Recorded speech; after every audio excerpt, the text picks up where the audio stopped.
really looking forward to. First, I'm going to welcome in Eric across to PitchCon. Eric, thanks so much for being here. Thanks for having me, Nick. I'm been very much looking forward to this ever since you've messaged me, a month or two ago. Just looking forward to talking some Dynasty baseball and raising some money.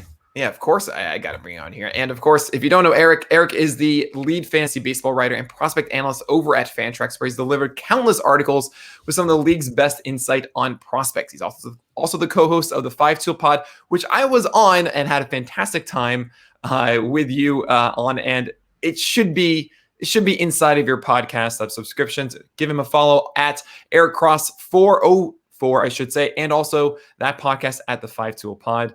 Thanks so much for being here, Eric. Yeah, thanks for having me. I'm looking forward to this. Coming up next now is James Anderson. Welcome, James. Hey, Nick. Thanks a ton for having me. This is going to be a really fun panel. I'm really looking forward to it.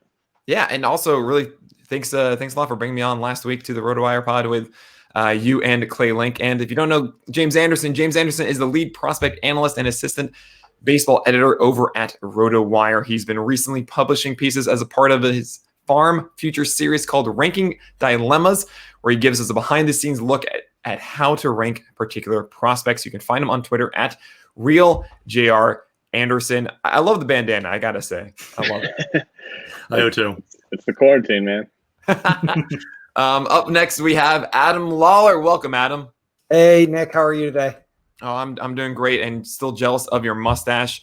If you don't know Adam, he is a writer over at Pitcher List where he covers prospects. He's also the host of the Pitcher List Prospect Podcast on the farm, as well as a very, very tired dad. He also made the best promo video for the Baseball Pods tournament. You can find him on Twitter at the StatCast Era. Welcome. You ready to talk about some Dynasty prospects? Oh, I can't wait. This is an amazing panel. I am outside my coverage right now. This is going to be fantastic. I can't wait. And of course, we have Shelly Verougstraete now. Shelly, welcome. Hey, Nick. Hey, everyone. It's good to see you. Shelly Verougstraete is a baseball writer covering prospects for Pitcher List, Rotographs, Over the Monster, as well as Dynasty Guru. If she adds another publication, it may be easier to start listing the places she doesn't write for. She's also a podcast co-host at Dynasty's Child, as well as Over the Monster, and a fantastic dog dad. You can find her on Twitter at ShellyV_643. Welcome, Shelly. Thanks. And Soto says hi. He's sitting in my lap here. I have to ask one thing. That P right behind you. Yes. Over here, yeah. It looks like it's the Pitcher List logo. Yeah, that's my attempt at being somewhat creative. I mean, it's amazing. I have no idea what it is though, but like that's awesome. I love that you have that. Yeah, I just thought I'd throw it up there. That's fantastic. And of course, last but not least, is Ian Kahn. Welcome, Ian. Hey, Nick. Thanks for having me on. It's great to see all you guys. Of course. Ian Kahn is the 2019 Tout Head-to-Head champion. He's also the co-host of the Under the Radar podcast for The Athletic, as well as a Dynasty contributor at RotoWire. You can find him on television in Billions, Quantico, Bull, Elementary, and a few other one-word shows, as well as on Twitter at Ian Kahn 4. Thanks for being here, Ian. It's a pleasure, Nick. And again, like I said, it's great to be here with all of you. I'm a fan of you all, and it's just great. Yeah. So this is about Dynasty prospects, which means I should definitely get out of here. Enjoy, and I'll give you guys the floor right now. All right, let's get this going here. Before we do, big thanks to Pitcher List for putting this on. Nick, Alex, and the entire team done a great job, and to raise money too for a very good cause. It's just icing on the cake. So please consider donating if you're able to. You can find all that on the Pitcher List Twitter. Every little bit helps. But we're going to talk some Dynasty today, obviously. Got a great panel. I'm really looking forward to this. We'll cover some strategy, some players, prospects, really a little bit of everything. But I figure let's start out with strategy here. Talk about our Dynasty strategies when we're going into starting a Dynasty league, going into that initial draft. There's really many different ways you can go. I guess let's go around the horn here, clockwise here. Let's kick it over to you, James, first. What's your strategy when you're starting up a Dynasty league? I think you need to have a plan, and you can't half-ass it. Like, the worst thing you can do is is try to force contention or try to speed up a rebuild. Like, you need to be very realistic with yourself and just analyze where you're at and make smart decisions, but they should all be heading towards the same direction. In a startup, I mean, it's just however you want to do it. Like, I mean, you can do a long-term thing where you lose in year one. That's been very successful in some leagues I play in. You can also try to compete right away. The older guys are always discounted in those drafts, so it's a successful strategy as well. I just think you need to have a plan and you need to stick to it. Yeah, absolutely. That's a great point, because no matter what you're gonna do, you can't half-ass it. If you do, you're gonna end up in the middle, in like that purgatory where you're not quite rebuilding, but not quite contending. And you can get stuck there for a while. So that's a great point. How about you, Adam? Yeah, I mean, if it's me, and this might sound a little corny, but really, I'm all about like, what is it that's going to make you have fun? Like, who are your guys? What's your passion there? Because in Dynasty baseball, right, you want to be invested, and you want to be invested for the long term. And so you want to find those guys that, you know, if you want a Ronald Acuna jersey, maybe you're drafting Ronald Acuna, or if you really are excited about Wander Franco and his prospects, maybe you're reaching for him a little bit earlier than you're used to, but you got your guy, you have your cornerstone, and that roster that you really want to construct. So that's kind of my recommendation is, and the beauty of it too, is there's not a need, right, for dynasty leagues. If you want to go out and find one, you can. So if you want to try one where you're doing all old guys with a mixture of young prospects and then maybe some, established veterans along the way in a different league, if you want to look for an OBP or OPS, you can go for that. So just try to find those guys that you're really interested in, that you want to read about on a day-to-day basis, and go for that. Yeah, that's my recommendation. Yeah, for sure. And the one great thing about dynasty leagues now is, like, with no baseball happening, redraft leagues are obviously at a standstill, but you can still make some moves in dynasty leagues. They're 24/7, 365 league, so you can still be making trades, looking to improve your roster. Let's kick it over to you, Shelly. What's your strategy here? Usually when it's a startup dynasty league, I tend to look about 2 to 3 years out. I try to focus like in the first couple of rounds, getting like those young major league contributors right now, like a Rafael Devers, Ozzie Albies, like those are typically like my go-to. And then I kind of see what the draft is doing, because every single draft is different. Like, you'll have some drafts where just all the young prospects are just getting like picked up. So, you can just get some of the older guys and just kind of go with that. Or sometimes it's the other way. So it's really, once after the first couple rounds, then I like to see what's going on and then take advantage where I can. Absolutely. You made a good point too. Like, so when I'm starting in the initial dynasty draft, I don't usually look at position for the first couple rounds. I'm just taking best player available, and then later on I can get creative and get more outfielders if we need to, attack pitching, whatever it may be. How about you, Ian? I'm pretty consistently in all of my dynasty drafts never play for the first year, and I'm always doing everything that I can to set myself up to be the best agent that I can. What I mean by that is to sell pieces to teams that are competing for now. And also, more importantly and more interestingly to me, is to sell pieces to teams that thought they were playing for now. And then they find themselves at the end of April, at the beginning of May, and they say, well, actually, my team is not, I had injury problems here. And actually, I don't think I drafted very well. And so then what I tend to do is take all of these young bats that I've drafted all the way through, from round 1 through round 15. I'm taking either, young bats like Ozzie Albies. Let's say I'm at the back end of the first round. I'm going to take an Ozzie Albies. But then when I get into the 4th round, 5th round, I'm looking for the top bat prospects in baseball, period. So all the way through to the 18th round or 19th round, or until someone like Chris Sale, I can grab him. So I just did a team with Brett Sayre where we took Chris Sale and Noah Syndergaard at the turn in the 12th and 13th round. We're not playing for 2021. We're not playing for 2020. We're playing for 2021. Those are pieces that would be normally taken in the 2nd or 3rd round, or maybe 3rd or 4th. But to get them in the 12th or 13th, if I'm not playing for 2020, is a great advantage. So that's actually the first year of a dynasty league to me, where I'm not competing, is always the most fun and sort of fertile time. So it's very much my the way I like to go. Yeah, and it's kind of fun that the first year you kind of figuring out what you have your plan going in, but you kind of figure out what team you want your team to look like going down the road here. Oh, I don't know that. I've got some feedback here. Sorry about that. But yeah, and you made a good point with the prospects too. You know, every draft you're in, you always have somebody or multiple people that value them higher than others. And I've been in many dynasty drafts this offseason where you see like a guy like Wander Franco go very, very high. I think I was in one with you, James. I forget which league it was at this point. I've been in so many drafts this offseason. But it was the Prospects 365 one. Was it that one? Yeah, I think you took him like 19th, 20th, somewhere in that range. Yeah, so we did a startup, and I was picking 19th out of 20, I think. And honestly, my position there dictated it. Like if I had been picking closer to the top of the draft, I would have taken young big leaguers. But there, I just felt like I went Franco and Bo Bichette with my first two picks. I'm probably not winning the league out of the 19 hole in year one anyway. And so to me, those are guys where like that's a really nice foundation of guys under the age of 23 who are going to be up the middle players and 5 category guys. So like I'm playing for the next year, but I mean, it's just pick your path and stick to it. Like I picked my path, I stuck to it, and I think I'm going to do okay in that league, but don't half-ass it. Like I'm saying at the top.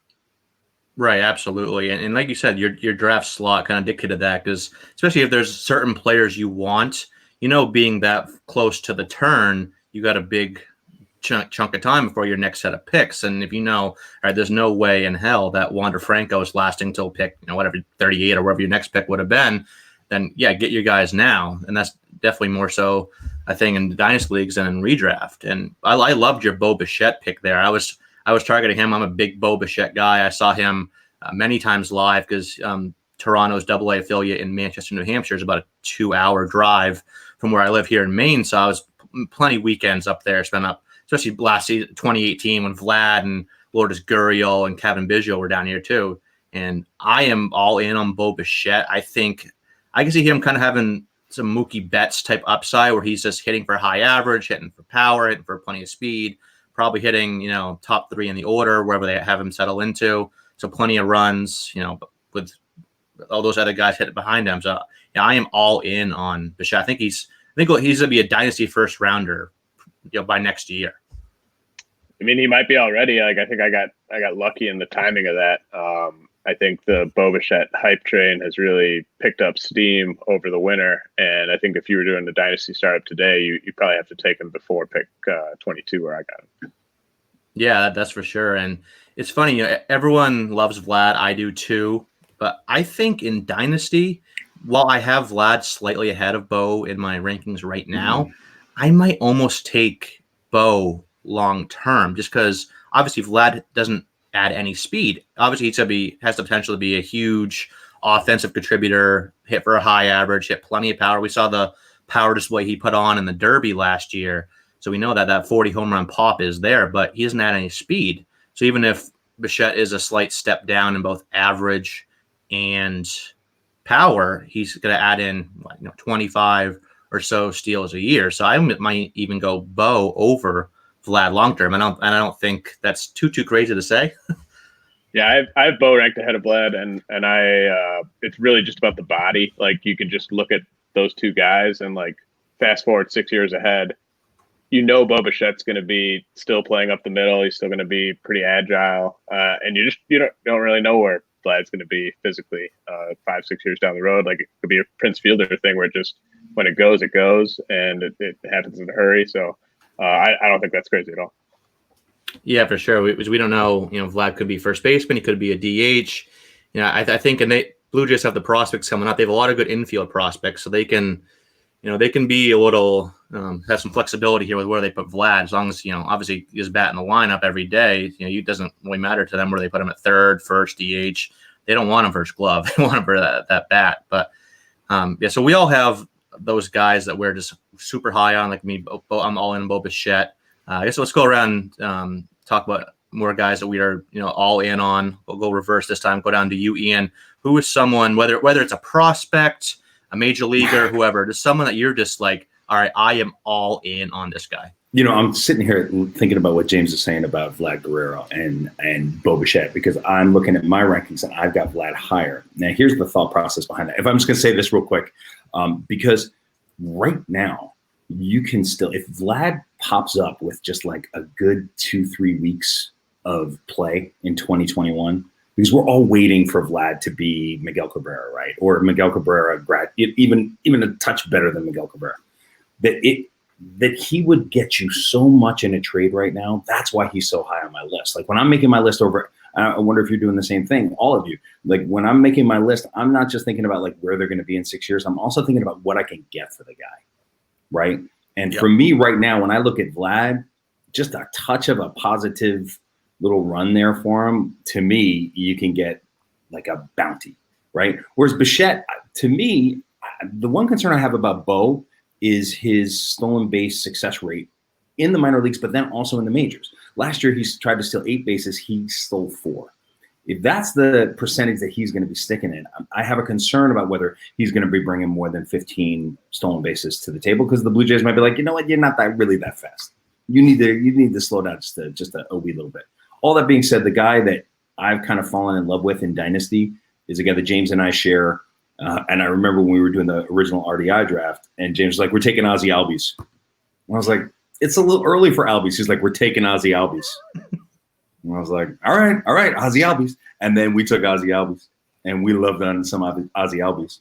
And I think that James and I just did this past week, we did a Dynasty mock, what do we call it? Like a mock startup first round. Yeah, right. A mock startup first round at RotoWire with James, Clay, myself, and Eddie Almaguer.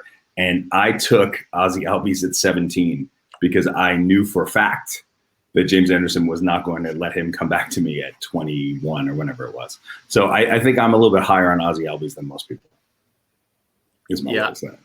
I love me some Ozzy Albies too. I have him everywhere.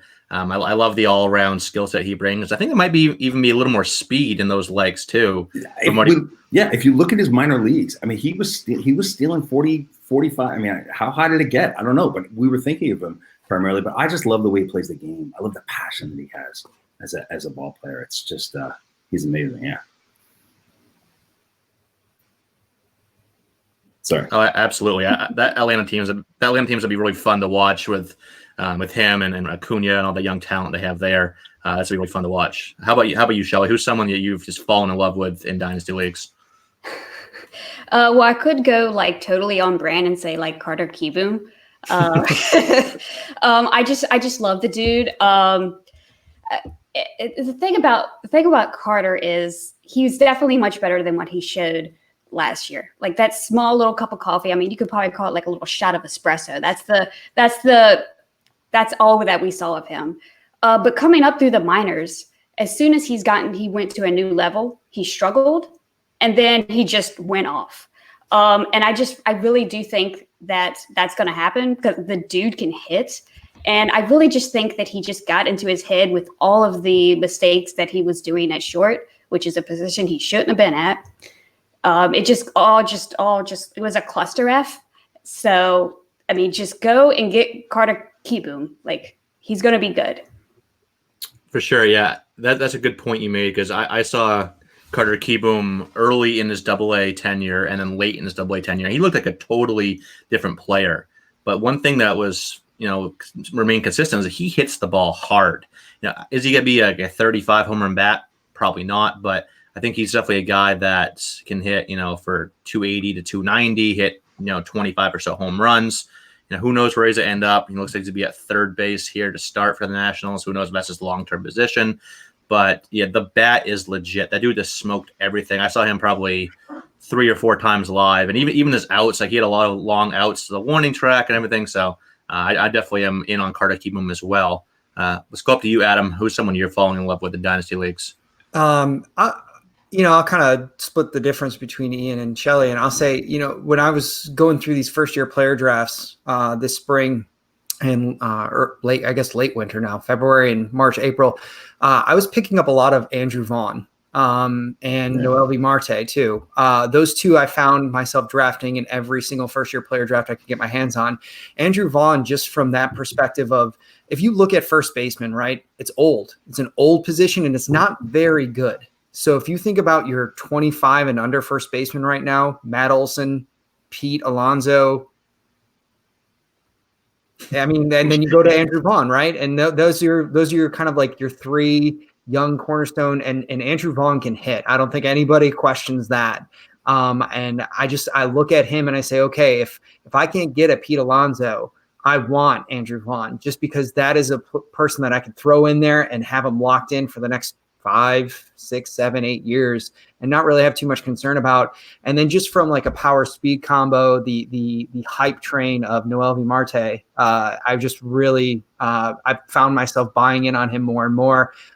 Those are the types of players where you get burned more than anybody else, but I'm willing to go ahead and buy in on the hype now, more so than anybody else. I feel like I've been reaching at times to kind of get him, just because I feel like the ceiling is above and beyond a lot of other players that are thrown out there around his ranking. So definitely, if anybody knows me, I'm all on board that Noel V. Marte hype train. I've been pumping him up for a while now. He is probably not going to be a shortstop long term, but that power speed will play anywhere. And I love Andrew Vaughn as well. And when you look at not only at the major league level, but really in the minors, there's not really a lot of sexy first base prospects coming up. Right. We'll be adding Spencer Torkelson to that in the next week and a half here when the draft comes up on the 10th. But outside of those two guys, there's not really a ton of those really super high upside prospects at first base, and that's really been the consistent thing over the years, that you don't really draft a lot of high profile first basemen. Usually people end up at first base, later on in their career, moving from third or outfield, whatever it may be. How about you, James? I can throw out a guy that I think would be a little surprising, and this is for batting average leagues. He's properly valued in OBP leagues, but I think Joey Gallo is a great guy to buy in batting average leagues right now, because he's just such a good real life player that you can bank on the playing time always being there. You can bank on the lineup placement always being there, and you can bank on those three categories: the home runs, the RBI, and the runs being there from Gallo. And if you're in a dynasty league, you don't need to win batting average. You can usually surround a guy like that with enough good hitters where you're not going to sink too far in the category just because of one player. And I just love the bankable building blocks that he gives you in those three categories. And I think people undervalue him a little bit because of the batting average. Oh, for sure. Yeah. I've even done that too. I've never been a big Joey Gallo guy in average leagues just because of that. The power obviously is there. He's maybe has the most raw power in baseball. He's right up there with Judge and Stanton and all of them. But Joey Gallo is one, and especially with all the injuries he's had recently too, I think that's kind of deflated his value as well. All right, let's go to the other side of things now and talk about people that we're not really that high on. For me, I guess I'll kick it off here. I am out for the most part on Adalberto Mondesi. I think, and people either love him or they hate him. I am obviously more towards the hate side and I wrote an article about this too, about I'm not one that likes to put, when I'm trying to get speed on my team, I don't like putting all my eggs in like one or two baskets. I like getting a lot of, those 10 to 20 steal guys, so that when, if you put all your eggs in like the Malik Smith or Mondesi baskets and one of them gets hurt, that's going to really be a huge, detriment to the speed in your dynasty league or even redraft, whatever. So I like having a more balanced approach speed wise. And Mondesi in general, he's coming off that shoulder injury, which we've seen how that affects power. And he's a big power guy in general. So I don't think he's if we had a full season, I think I probably would put him around 10 to 12 home runs this year, as opposed to like the 20 that some people think he was going to be at. Obviously that speed is there, but the contact skills are atrocious. The approach is atrocious. I think I did some research on Fangraphs, and he had like the eighth worst strikeout to walk ratio for any non-pitcher in the history of baseball or something like that. It was something ridiculous. So I just don't see him hitting for anything above 250. I don't see him having OBP out of the 200. So the speed is great, but this is so much risk. But at the same time, everybody I'll buy to a point if the price is right, like in a best ball I did in January or so, I got him at like pick 91 or something like that, which there I'm totally fine on. But when he's going like in the 30s and 40s, that's just too much risk for me. Let's go back around here. Go reverse what we did last time. James, who is someone you're out on in Dynasty? So that the way it's phrased is tough. I don't think you can be out on like anyone. I try to when these kinds of questions come up, I try to think of someone who like people mostly love, and who I think it's a nice time to cash them out because of that. Yeah. And I think like Kyle Tucker and Mackenzie Gore are two guys where if I'm in a dynasty league, I'm probably looking to cash them out right now. Like I think that they can both absolutely become really great players. But this is a time with Kyle Tucker, like, you know, any more like rough stretches in the big leagues and his trade value goes way down. Mackenzie Gore, like any injury and you'll be happy you traded him. And you can get just a ton for those guys right now. And I just sort of fear that in a dynasty league, like this might end up have been like the high point to cash those guys out over the next couple of years. Yeah, that's a great point. I've thought that same thing about Wander Franco, believe it or not, because the hype on him is absolutely out of control right now. I don't even think Vlad levels of hype got to this level with Wander Franco, where he's being taken top 25 in dynasty leagues, and I'm not disagreeing with that, but at the same time, like I think he almost needs to have like the 95th percentile outcome or better to kind of justify the value right now. So if I could get a huge haul back for him, I almost might do it because he could just turn into like a very good player. I don't think superstardom is like guaranteed for him, as good as he is as a prospect, as good as the hit tool is, with the developing power. But yes, that's a good point on trying to get rid of those guys that others might still be high on, but you're not quite as high on. So I'm definitely on board with that strategy there. How about you, Adam? Yeah, I mean, just going into James's mindset of the question itself, and I'm going with Jason Dominguez at this point. I get that people love him. I get that he's a Yankee. I get that he's going to wear pinstripes one day, but he's 16. So that one day is a long ways away from now, like a really long time from now. And his value is probably at a really high level at this point. When he turns 17, 18, 19 years old, he starts struggling. Hey, he's 17. He's 17 already. He just turned 17. My bad. So, okay, let's still long ways away. I mean, if I'm looking at it, I'm just saying there's not a lot of tape out there. Like if you try to go find tape on Jason Dominguez, it's a lot of word of mouth. I mean, you get some grainy footage here and there on YouTube. I get it. And I get that the Yankees are wonderful in their player development, but if you're looking at it from cashing out now, Jason Dominguez's value is at a really high level. He struggles this year, next year, the year after, for any reason, for any period stretch, or, people in your league just get player fatigue, right? They get prospect fatigue and the value just trickles down. Go ahead and sell now. And then if you're still in on him later on, hey, go ahead in 2 or 3 years and poke around and see what you can get for him. And I guarantee you're going to get him at a discount at that point than you would right now, unless, right, he just goes and he tears up rookie ball, A ball, AA, which could happen, but still, I'm always leery on the teenage prospect hype. Oh, for sure. And we just did a Dynasty mock draft that concluded like a week or so ago, and he went, I think it was 120th overall. And that is just crazy for, like I said, a guy that's just turned 17 and has never – James, you gotta. I can speak quickly on like what if you're trying to cash Dominguez out, what it might look like, because I basically did that in a dynasty league a couple months ago. Like I basically traded Jason Dominguez and a couple other like borderline top 50 prospects for Tyler Glasnow and Tommy Edman. So like Dominguez definitely has a higher ceiling than both Glasnow and Edman, but they're in the big leagues right now. They're good. They're young, like they're much more proven. Like that's the type of thing you could cash them out for if you wanted to. Oh, I would do that all day. That's a great return right there. Yeah, absolutely. How about you, Shelly? I'm sorry, Adam, but I'm gonna poo-poo on one of your White Sox. Go ahead, Nick Madrigal. I get it. Wait, that's my Shelly. No. Oh. Shelly. He has no power. I really, honestly, I don't know how much he's going to run. He's going to start hitting 8th or 9th in the lineup. The bat's just going to be just hit out of his hands because he has no power. And he's also at the height of his value. Like when it comes to prospects, usually you cash them out. The height of their value is right before they make their debut. And this is that time. So cash out now before you can't.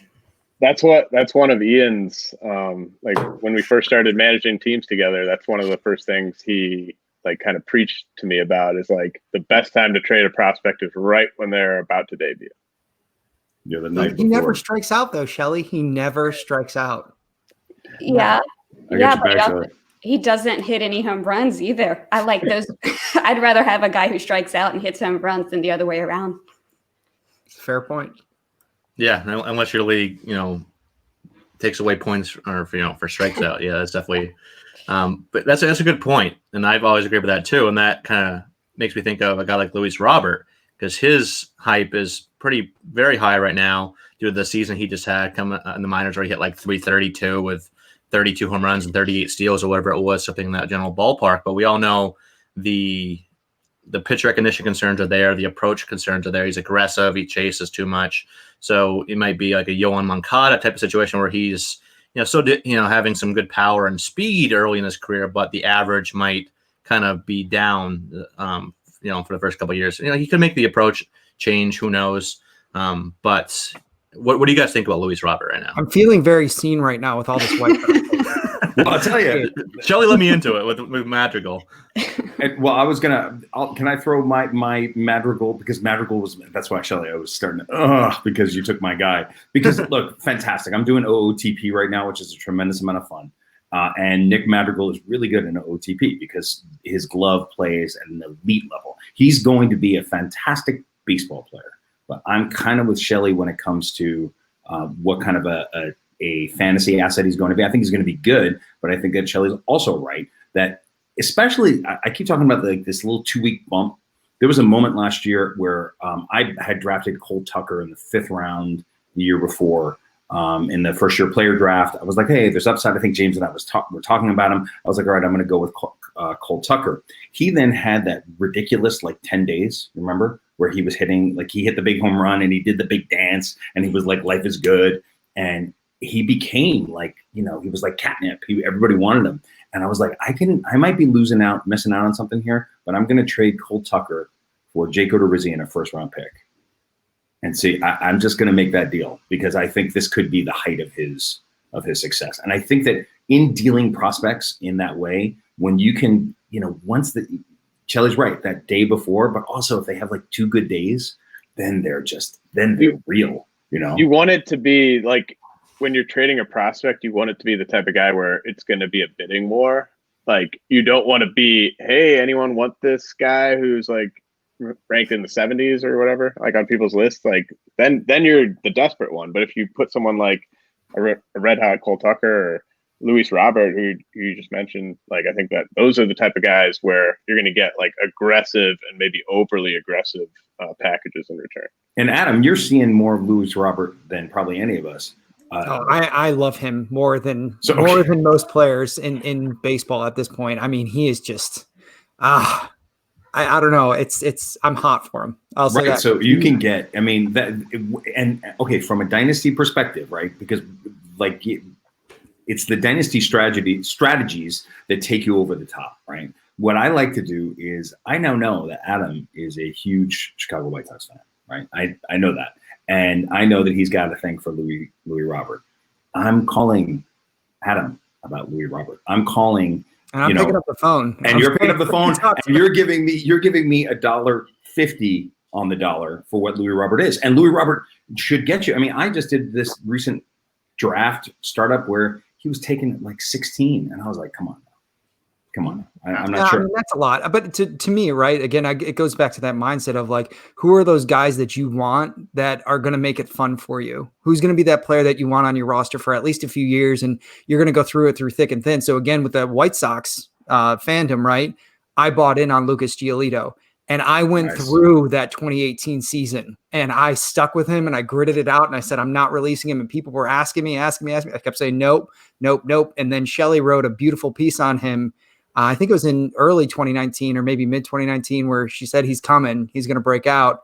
And sure enough, I was like, all right, I'm holding on for dear life. And he broke through. And, you know, you got to go through that. The player development's not linear by any stretch of the imagination. So sure, I anticipate Louis Robert to really struggle maybe out the gate, but his talent, the speed, just his fielding ability is going to get him those plate appearances that you value, right? For him to figure it out over the long run. And also, that's a good point, Adam, what you were saying earlier about Jason Dominguez, where you were saying that there's going to be a moment where there's going to be a dip in the value and the value is going to go down. That's what I tend to look for is a guy like Louis Robert. I'm going to sell. It's really just the stock market, man. It's like you sell high, like when you can, you sell high and you buy low.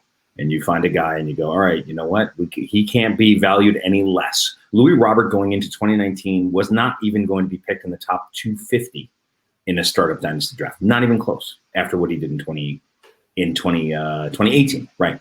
So those are the guys that you really look for like for the bounce. Absolutely. Now, let me ask you guys a question. We get the three big prospect bats coming up this year early with Robert, Joe Adell, Gavin Lux. You got to take one of those three for the next 5 to 10 years in Dynasty. Who are you taking? I don't need to answer. Go ahead next. I'm taking Gavin Lux. I think at the end of the day, I think he just clearly has the best hit tool of the three, and that's a pretty nice tiebreaker.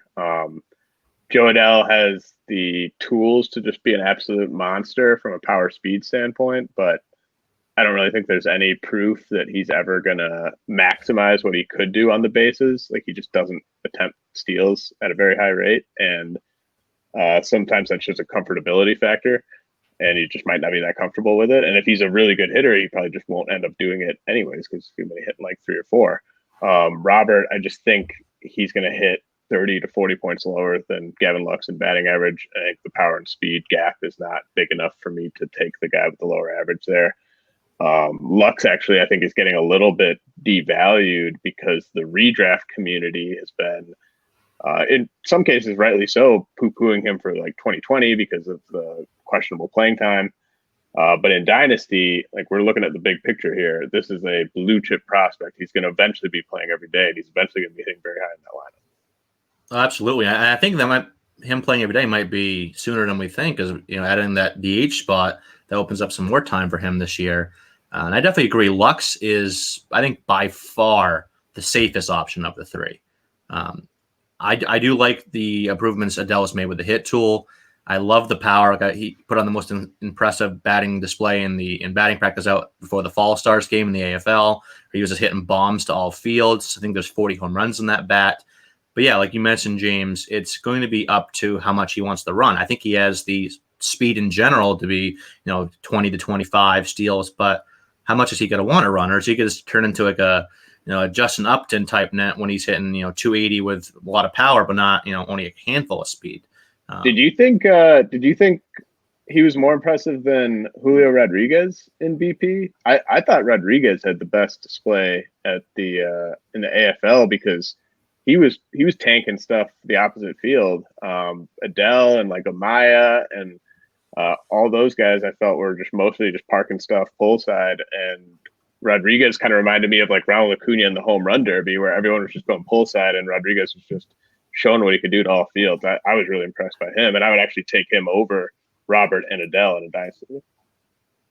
Yeah, and I don't think you're alone there. I think the J-Rod hype is kind of really starting to get out of control right now, where he went pretty early. I think he was like the third prospect taken in my dynasty mock draft I just did, or he was taken around like pick 60 or so. And I get it. I think the hit tool is there. I think he can hit close to 300. I think there's just as much power as Joe Adell, and he's got some speed too. I think that was like people that aren't fully in on J-Rod is because like, oh, he doesn't have any speed. He does have some speed.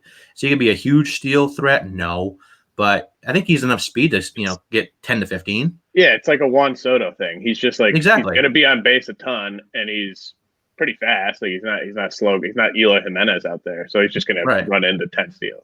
Right. And I was really impressed, not just with his power, but his ability just to make contact to all fields. Like there was one at bat where I think it was against Griffin Roberts. I can't remember, but I remember he took it was like an 8 or 9 pitch at bat, and he took a slider and just took it the other way, blooped it in the right field. Like it's nothing impressive. It's not a massive home run, but just his ability to fight tough pitches off, and then just take a really good slider that was thrown kind of at the knees on the outside corner and just take it the other way, take what the pitcher gave him. I was just super impressed with Julio Rodriguez. But so moving on here, let's go into maybe someone we're not super high on for prospect. Like what's a prospect where you just don't get the hype? For me, it's Ke'Bryan Hayes. I think he's a great real life player, but I just don't see a lot of, offensive upside for, dynasty leagues or fantasy leagues in general. I think he can hit for a decent average, a little bit of pop, a little bit of speed, but, I don't see anything more than like 275, 15, in that range. And that's valuable, but, I've seen him ranked in the, the top 40, top 30 for some, dynasty lists, but I have him ranked outside my top 100 because I just don't think there's a lot of offensive value and even more upside to be had there. So who's a guy like that you just don't get the prospect hype on? Go down. How about who's that guy for you, Ian? I'm going to just talk a little bit about Michael Kovak since we're talking about the White Sox so much, Adam. And my reasoning behind this is I was, sort of amazed by his talent and by his skill. My concern is about his makeup, and he just seems to, I think that long term it's going to run into an issue for him. I don't know that he's ever going to be that ace starter. Now, if he is, I'd kind of be delighted because I do play OOTP. I play with the White Sox, Adam. So I have become a White Sox love. I love the White Sox. I live the White Sox now more than the Yankees that I grew up watching. But I worry about Michael Kovak. I just worry that he's ever going to become, an ace or even a starter. It's just a concern that I have. Yeah, there's definitely some reliever risk there due to all the injuries and kind of like the violent motion he has. I love Kopech. I love his stuff. Like that slider is filthy. Obviously, the fastball, he can crank that up triple digits. But and I loved him in the Red Sox system too. Like I was more upset that we got rid of him when we acquired Chris Sale than Moncada. Really? Yeah. I was super high on Kopech. He was my guy. Like we didn't have. It was to the point where our pitching staff was starting to get older, and you knew that these guys like the Lesters and all them weren't going to be there much longer. So I was like, all right, Kopech should be like the next dude for the Red Sox, the next guy to step in as our ace. The fact that we got rid of him, and we already had a bunch of good hitting prospects at the time and major league level, but yeah, I was upset that we got rid of Kopech. Can I add one thing about Kopech and what was that originally made me nervous about him? It was about 3 years ago. James, I've told you the story, but about 3 years ago. I watched an interview with him and a woman that he was dating at the time. And a reporter came over to him in the airport. And this is how I play the game. Like I play from an actor's perspective, right? So I try to understand what the psychology is behind the human being. And I'm watching him being interviewed, and his girlfriend, who was a star of the Real Housewives of Atlanta, I think it was, or one of them. I don't remember what it was. She was a reality star. Like bumps him out of the lane and says, he's going to be the number one pitcher in all of baseball. He's going to be the best thing. And I was like, I've been in relationships like this. This is not going to go well for his life. Like he's going to have a tough time going to the ballpark every day because he's going to have someone saying, you are the best. And he's like, no, don't say things like that. Not to the press. What's the matter with you? So then I'm like, oh, then they broke up. And I was like, hey, Kopech, I'm back in. And then I just looked, and Derek Van Riper, it says to me, he says, Michael Kopech's dating another reality star. And I was like, oh, man. That's all you do. You're just dating the reality. If you're dating a reality star and you're a baseball player, you got to rethink your priorities.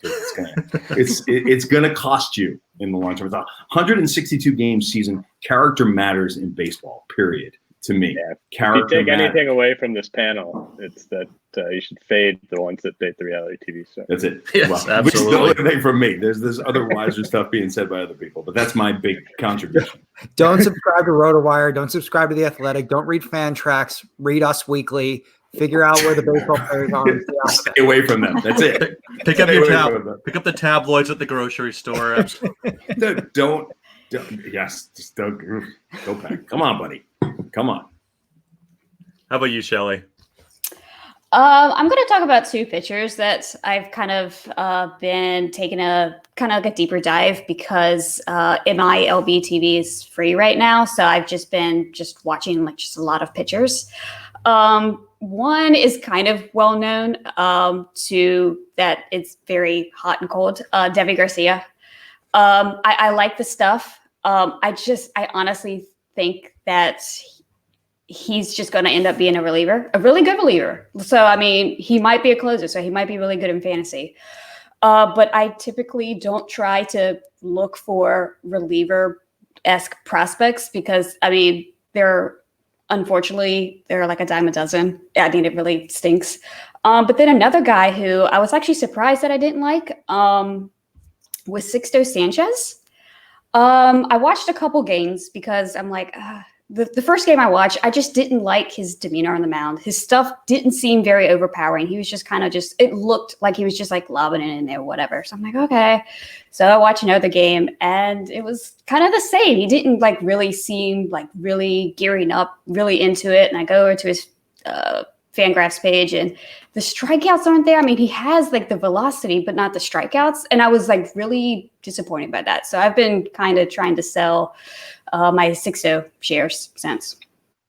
Let me ask you, Shelly, like is there a difference at all between Sixto Sanchez and Casey Mize? Because to me, I don't think there is. And I think people love Mize much more than they love Sixto. I think they're like the exact same type of relief or the exact same type of pitching prospect. Do you see a big gap there? No, I mean, I've watched Casey Mize. I feel the same way. I mean, they have injury concerns as well. I mean, Mize had injury issues all through college, and then he had injuries this year. Same with Sixto, except he didn't have it this year. He had it last year. So yeah, I mean, I feel the same way. I'm not really that high on Casey Mize. I mean, I like him.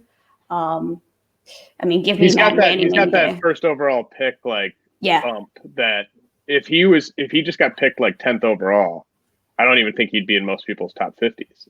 It's just that first overall pick bump that he gets. Yep. Absolutely. Although, wait, about Mize, and I'm not a huge Mize guy, but he did have that stretch when he first started pitching. There was 10 games where he first was pitching. I think it was in Double-A, maybe it was high, but he was dominant. He was absolutely dominant in a similar way that Zach Gallen was dominant when he was in Triple-A right before he came up in Miami. So I don't know. I mean, I definitely think you're right about that.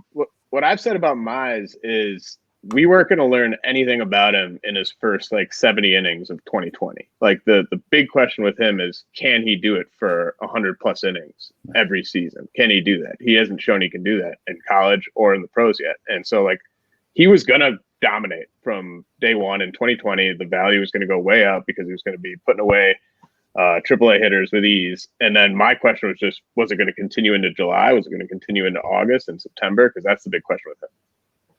Absolutely. Yeah. I caught two Mize starts last year, one in May, one in August, and he had that kind of shoulder issue right in the middle. And his fastball velocity in that second start was down about 1.5 to 1 3/4 miles an hour. And, I've seen a lot of things where people don't like kind of his shoulder slot when he comes to the plate. So, durability is a question mark there. I think he's going to be a very good pitcher for a very long time, assuming he stays durable. I don't think he's going to be, one of those guys that we're drafting as like a fantasy ace. I think that, Matt Manning has more of a chance to become that type of guy than Mize. But like I said, I think he's going to be very good for a very long time. I really like Casey Mize. We got a lot of live comments here. And apparently Alex is very jealous of your mustache, Adam. I was just kind of going through the live comments here, but I don't know if you guys want to get in some Q&A here. There's a lot of questions here. I think, Nick, if you want to pop back on and we can fire some Q&A. Sure thing, guys. Hey, there I am. Hi, what's going on? So first and foremost, Ian Kahn, I want you to know that Cole Hamels is married to Heidi from the reality show Survivor. Well, so I'm just, and I'm amazed that I know this, but I do. Survivor's like a real, that's a competition. That's not just like sitting around getting drunk all day. That's a fair distinction. No, That- but what no, is but she no, known you're for? right, Nick. Nick Pollock, you are absolutely correct. So I have to be more. I'd have to be more mindful about how I'm saying that. I will say that the woman that he was dating at the time, I'm going to see if I can find this particular interview, was so. It was such a challenging moment to watch that I just went. It made me question like what he was looking for. That Right, was yeah. so. If you're listen, I happen to be very lucky. I got very lucky with my wife, my partner in life. I got lucky; she could have done better. And I've been in other relationships that I wasn't as lucky. So in a performing style of life, like you got to learn how to have a good partner. And if you can't have that, but fair point. Hey man, Cole Hamels. I Cole stand. Hamels, I stand somewhat corrected. Corrected. I mean, yesterday's panel with Stephen Lyman, he was saying that the shoulder injury that Cole Hamels had was due to a medicine ball, which makes him think it was a rotator cuff injury, which is a little scary when you're Cole Hamels' age. Even though I found myself liking Cole Hamels for this season because he's on Atlanta, wins, all that kind of stuff. If that's a rotator cuff injury and if he's still in any way hurting again, that's just he's done essentially. That's because of the reality show wife. I mean, yeah, there it is. I mean, she was known, yes, on Survivor, but her claim to fame, I don't know if any of you guys watched Survivor, was her and another guest said that they would strip for Oreos and peanut butter. So anyway, not something that I would do personally. But I don't think anyone wants to see that. Question though, when did they Nick, when did they get married? What year did they get married? Oh, they got married like a good while ago. Like I was in college so that was like 10 years ago. Nah, then More than that, yeah. I was hoping it was like right after his prime, and then it would sort of just all dubbed down. I want to hear some stuff about you guys have obviously all played in a ton of dynasty leagues. I want to hear about the worst decisions you guys have made. Because we often talk about like the best ones, and one of the things that you look back and say, that's not the mistake I'm going to make again. I want to start with you, James. Yeah, I mean, it's the worst ones that stick with you, right? Like, I don't remember half of like the good moves I've made, but I will always remember the very worst moves I've made, and I will take those with me. So like, this was when Garrett Cole was still on the Pirates. And he'd sort of kind of plateaued a little bit, like obviously a top prospect and everything, but this was pre-Astros, pre him being like even a top 10 pitcher. Like he was more kind of in that 10 to 30-ish range. And I was rebuilding, so I was like, well, I got to trade this pitcher, right? Like, what am I going to do with this guy if he gets hurt? Like, I got to cash him out. And I was like, I got to get a hitter. I got to get like somebody that's under 30, someone that's performing well. And I traded Garrett Cole for peak Travis Shaw. And that didn't work out so well. Oh man, that's great. How about you, Shelly? In the longest dynasty league that I've been in, I made like this really bad trade. It sticks with me forever. I traded my George Springer. Like this was right before he had made the majors, but he hadn't like gone to like major George Springer yet. I traded him for Gregory Polanco because I was like, ooh, Gregory Polanco, I'll get some steals and maybe some home runs. Yeah, and then Gregory Polanco hurt his shoulder and it was hell and it was just awful. And Springer is still killing it. So there you go. I feel really, really weird bringing up so much pain for you guys right now, but that's kind of the beauty of it, right? That's what Dynasty is about, is that pain and then the reward when it actually does all work out. How about you, Adam? What was one of those that really stick with you? I'm like a goldfish. I quickly forget things, but I went back and I'm looking at one of my home leagues right now. And in 2018, July 2018, I made a swap. I was in contention. I traded Yadier Alvarez, Lewis Brinson, and Rafael Devers for Jeff Samardzija and Chris Taylor. So that wasn't great. I regret that immeasurably at this point. But, I kind of forgot that I made that trade because Dynasty is such a thing that, you make enough trades and you kind of forget about the ones. But Devers for sure. Sure. How about you, Cross? So mine was, and it was so long ago, I don't remember who I got in trade, but I got rid of, it was kind of the same aspect of what James was saying. It was Max Scherzer. he kind of had plateaued as well before he started, becoming dominant. And I got rid of him for just a bunch of prospects in Dynasty, none of which I remember panned out. But yeah, I gave up way too early on Max Scherzer, and knew that potential was there, but I was just tired of waiting around for it to happen. So yeah, that was my biggest regret, because I remember that my pitching staff in that league was struggled for the next few years. So it's kind of nice when you know that like their big league team gave up on them as well. So you're like, it wasn't just me. Like Pirates gave up on Cole, Right. like both teams gave up on Scherzer. Right, definitely. Yeah. And how about you, Ian? I have so many to choose from. But there was one that I was looking at yesterday that with James, and I recommended that we take Kenley Jansen in the 4th round of a startup draft. Yeah. Oh no. Yeah, in 2000, I just did in 2017. He was the dominant reliever, and I said, while we were taking all of our prospects, and our team is pretty special, but while we were taking all the prospects, I did say, you know what? Before we take this next batch of prospects, let's just get Jansen, because he's like Mariano, and he's going to be that guy for the next 7 years. He has no mileage on his arm. He started out as a catcher. He didn't really become a pitcher till 26, 27. He's gonna be able to maintain. And as James and I were talking yesterday, and then I went and looked at our team, it's really good. And I just saw Kenley Jansen just staring at me in the face. And I was just like, in your defense, Ian, like that was far from the worst pick of the 4th round of that startup. Like, I mean, he at least is still valuable, right? Like, no, indeed, but it was like I said, I have a list here. I have a full list, but that was the one that I had been thinking about yesterday. That was keeping me up at night. Wow. Just so you guys know, I played in a hometown league with 8 keepers, but I know it's not full on Dynasty, but still had guys like that. 2012, when Trout first came up, I think about like a month into it, I desperately needed a third baseman. And I offered Trout and like my schmo third baseman for Aramis Ramirez. And they declined it. Oh God. Yeah. So the best trades you have are the ones you don't make, Nick. Right. Oh man, that was it was just sitting there. I think it even expired. Like it was just, I need Aramis Ramirez. I was thinking to myself, oh yeah, like everyone talks about these prospects all the time, and whatever, it's not really going to pan out. Aramis is so good. Oh man, I'm so happy that one didn't work out. But anyway, guys, this was a fantastic panel. Really, I know a lot of people were looking forward to. I certainly was, and this was great. So really, thank you all so much for being here at PitchCon. Thanks for having us on. Thanks for having me. This is great. Give everyone here a follow. I'm going to usher them out, but really, thanks again.